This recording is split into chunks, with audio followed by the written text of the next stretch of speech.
Здравейте, приятели и приятелки! Да ви дам един акъл.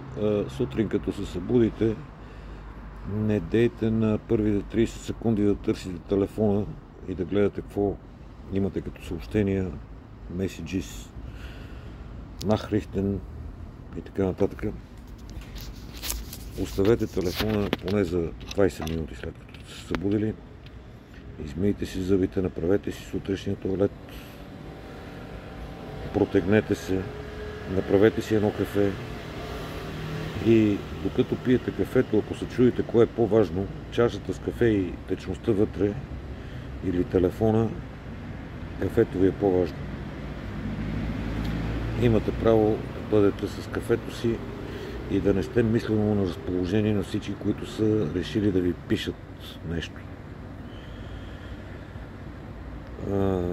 Няма да ви избяга телефона, през деня щете, не щете,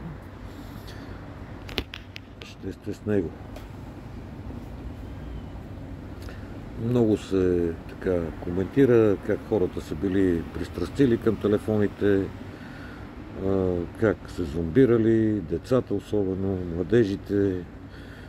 То няма начин да не си гледаш телефона. Значи, който е жив и го има,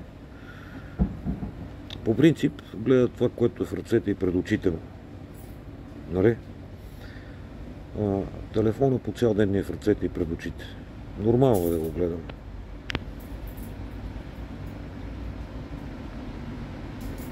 Хубав ден.